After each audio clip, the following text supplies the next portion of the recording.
তোমার নবীকে গিয়ে বলো তিনি কেন কাঁদছে, তিনি যা চাইবে আমি তা দিব ইনশাআল্লাহ।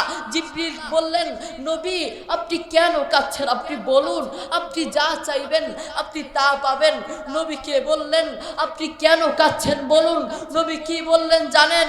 আমি নিজের স্বার্থের জন্য কাঁদছি না, আমি আমার মায়ের জন্য কাঁদছি না, আমি সন্তানের জন্য কাঁদছি না, আরে আমি তো কাঁদছি আমার উম্মতকে জাহান্নামের পথ থেকে জান্নাতের পথে আনার জন্য। আল্লাহু আকবার। দেখেছেন? আলহামদুলিল্লাহ ওয়াহদা ওয়াসসালাতু ওয়াসসালামু আলা রাসূলিল্লাহ আম্মা বাদ। ফাআউযু বিল্লাহি মিনাশ শাইতানির রাজীম। বিসমিল্লাহির রহমানির রহিম। ক্বালা আল্লাহু তাআলা ফিল কুরআন আতিউল্লাহ ওয়া আতিউর রাসূল। ক্বালা নবী সাল্লাল্লাহু আলাইহি ওয়াসাল্লাম মান লাম ইয়ারহাম সাগীরানা ওয়া লাম ইউআক্কির কাবীরানা ফালাইসা মিন্না। আপনারা সবাই কেমন আছেন?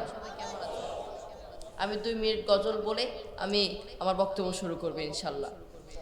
জান্নাতে একা আমি যাব না তো ভাই, তোমাকেও জান্নাতে দলে নিতে চাই। কে কে জান্নাতে চান 2 হাত তুলে দেখান। যারা যারা যারা জান্নাতে যেতে চান তারা আমার সাথে গাইবেন। রাজি আছেন ইনশাআল্লাহ? জান্নাতে একা আমি যাব না তো ভাই, তোমাকেও জান্নাতে দলে নিতে চাই। সবাই জান্নাতে একা আমি যাব না তো ভাই, তোমাকেও জান্নাতে দলে নিতে চাই। আপনারা সবাই কেমন আছেন? আমিও ভালো আছি আলহামদুলিল্লাহ। জান্নাতে যেতে হলে জাহান্নামের গাড়িতে উঠে কখনো জান্নাতে যাওয়া যাবে? আল্লাহর গজবের পথে চলে কখনো জান্নাতে যাওয়া যাবে? যেমনি ভাবে আমেরিকার গাড়িতে উঠে সৌদি আরব যাওয়া যাবে না, তেমনি ভাবে আল্লাহর গজবের পথে চলে কখনো জান্নাতে যাওয়া যাবে না। ঠিক কিনা? আল্লাহর গজবের পথে চলে জান্নাতে যাওয়া যাবে না। জান্নাতে যেতে হলে আল্লাহর নবীকে অনুসরণ করতে হবে, নবীর সুন্নতগুলোকে অনুসরণ করতে হবে। আপনি দেখুন আপনার নবী আমাদের জন্য এত কিছু করেছেন, এত নবী করিম সাল্লাল্লাহু আলাইহি ওয়াসাল্লাম এমন ইতিহাস আছেন, সেই সেজদায় পড়ে আমাদের জন্য কেঁদেছেন, আমাদের জন্য কেঁদেছেন। আল্লাহ তাআলা একদিন দেখতে পেলেন নবী করিম সাল্লাল্লাহু আলাইহি ওয়াসাল্লাম সেজদায় পড়ে তিনি কাঁদতে লাগলেন। কাঁদতে কাঁদতে পুরো চোখের পানিতে পুরো চোখ ভেসে গিয়েছে। আল্লাহ তাআলা তা দেখতে পেয়ে জিবরিলকে বললেন, জিবরিল তোমার নবীকে গিয়ে বলো তিনি কেন কাঁদছে, তিনি যা চাইবে আমি তা দিব ইনশাআল্লাহ। জিবরিল বললেন, নবী আপনি কেন কাঁদছেন, আপনি বলুন, আপনি যা চাইবেন আপনি তা পাবেন। নবীকে বললেন, আপনি কেন কাঁদছেন বলুন। নবী কি বললেন জানেন? আমি নিজের স্বার্থের জন্য কাঁদছি না, আমি আমার মায়ের জন্য কাঁদছি না, আমি সন্তানের জন্য কাঁদছি না, আরে আমি তো কাঁদছি আমার উম্মতকে জাহান্নামের পথ থেকে জান্নাতের পথে আনার জন্য। আল্লাহু আকবার। দেখেছেন উম্মতের প্রতি কত ভালোবাসা। সেই রাসূলের আমাদের ভালোবাসা থাকবে তো দূরে থাক, উল্টো আমরা রাসূলের বিরুদ্ধে কথা বলি। ঠিক কিনা? আপনি দেখবেন বহু অমুসলিম রাসূলের বিরুদ্ধে কথা বলেছে, কিন্তু দুঃখের বিষয় আমরা চুপ ছিলাম, আমরা কোনো কথা বলতে পারি নাই। নবীর বিরুদ্ধে কথা বলেছে, নবীকে নিয়ে মিথ্যা অপবাদ দিয়েছে, নবীর নামে কটূক্তি করেছে, আমাদের সামনে করেছে, আমরা কোনো কথা বলতে পারি নাই।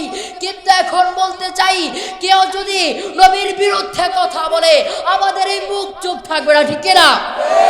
আমরা তাদের বিরুদ্ধে প্রতিবাদ করব। রাজি আছি ইনশাআল্লাহ? আমরা তাদের বিরুদ্ধে প্রতিবাদ করব। যারা নবীর বিরুদ্ধে কথা বলবে আমরা তাদের বিরুদ্ধে প্রতিবাদ করব। আমরা দেখেছি দেশে একটা পরিবর্তন হয়েছে, আমরা আমাদের পক্ষ থেকে চাই দেশে আরেকটা পরিবর্তন আসবে ইনশাআল্লাহ। সেই পরিবর্তন হবে এদেশে স্কুল কলেজ ভার্সিটিগুলোতে নবীর সুন্নাহ বাধ্যতামূলক করতে হবে, ইসলাম বাধ্যতামূলক করতে হবে, কোরআন বাধ্যতামূলক করতে হবে। তাহলে তাহলে সেই স্কুল কলেজ থেকে এমপি বের হবে, তো ইসলাম পন্থী বের হবে, সেই স্কুল কলেজ থেকে প্রাইম মিনিস্টার বের হবে, তো নবীর সুন্নাহ অনুযায়ী সুন্নাহওয়ালা বের হবে, কোরআনওয়ালা বের হবে, ইসলাম পন্থী বের হবে। সেই স্কুল কলেজ থেকে আর কোনো জালেম বের হবে না, ঠিক কিনা? সেই স্কুল কলেজ থেকে আর কোনো জালেম বের হতে দেয়া যাবে না। আমরা দেখেছি দেশে একটা পরিবর্তন হয়েছে, কিন্তু দেশ থেকে এখনো জালেম যায় নাই।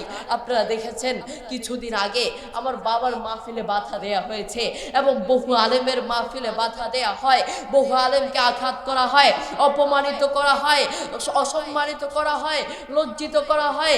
এই জন্য আমরা মুখ খুলে বলতে চাই, পরিষ্কার ভাষায় বলে দিতে চাই, যতদিন পর্যন্ত এদেশে ইসলামী রাষ্ট্র না গড়া হবে, কোরআন অনুযায়ী রাষ্ট্র না হবে, সুন্নাহ অনুযায়ী রাষ্ট্র না হবে, ততদিন পর্যন্ত জালেম আসতে থাকবে, ঠিক কিনা? এদেশে এই জন্য এদেশে ইসলামী রাষ্ট্র করতে হবে। রাজি আছি ইনশাল্লাহ? এদেশে নবীর সুন্নাহ অনুযায়ী রাষ্ট্র করব। আমরা দেখেছি, অনেকে মোবাইলে দেখেছি, আবার সরাসরি দেখেছি। আমরা দেখেছি ফেরাউনের লাশকে আল্লাহ অক্ষত রেখে দিয়েছেন, শুধুমাত্র আমাদেরকে শিক্ষা দেওয়ার জন্য আল্লাহ অক্ষত রেখে দিয়েছেন। জালেমদেরকে বলতে চাই, জালেমরা শুনে রেখো, তোমরা সেই ফেরাউন থেকে শিখে নাও, সেই ফেরাউন থেকে শিক্ষা গ্রহণ করো। যদি সেই ফেরাউন থেকে শিখতে না পারো, তাহলে ফেরাউনের মতো আল্লাহর গজবে পড়বে, ঠিক না? এর জন্য ফেরাউন থেকে শিক্ষা গ্রহণ করো। বলতে চাচ্ছিলাম, আমরা নবীর সুন্নতগুলোকে সমাজে বেশি বেশি প্রচলিত করব। আমরা প্রতিটা সেকেন্ডে, প্রতিটা ক্ষেত্রে নবীর সুন্নাহগুলোকে আমরা বয়কট করেই যাচ্ছি। আপনি দেখবেন একটা ছোট্ট সন্তান নাক টিপ দিলে দুধ বের হয়, এমন সন্তান দেখবেন চুল রাখে, মাথার চারপাশে নাই, কিন্তু মাথার উপর দিয়ে অল্প একটু থাকে। আবার অনেক সন্তান বিভিন্ন অনুষ্ঠানে নাচ গান করে, বিভিন্ন অনুষ্ঠানে নাচ গান করে, শরীর নাড়িয়ে নাড়িয়ে নাচে। এই সন্তান এগুলো শিখতে পারে না, এই সন্তান মাসুম সন্তান, এগুলো শিখতে পারে না। এই সন্তানকে শিখায় তার মা এবং বাবা। আপনারা পরীক্ষা করে দেখবেন, বহু মা তার সন্তানকে বলে, বাবা তাড়াতাড়ি ঘুমাও, সকালে উঠে স্কুলে যেতে হবে, বাবা তাড়াতাড়ি ঘুমাও, সকালে অঙ্কের টিচার আসবে, বাবা তাড়াতাড়ি ঘুমাতে যাও, সকালে স্কুলে যেতে হবে, অনুষ্ঠানে যেতে হবে, অনুষ্ঠানে যেতে হবে, খেলায় যেতে হবে। ওরে নাফরমান মা, আপনি অঙ্কের কথা বললেন, ইংরেজির কথা বললেন, অনুষ্ঠানের কথা বললেন, খেলার কথা বললেন, আপনি একবার বলেন নাই বাবা তাড়াতাড়ি ঘুমাও, সকালে উঠে ফজরের নামাজ পড়তে হবে, ঠিক কিনা?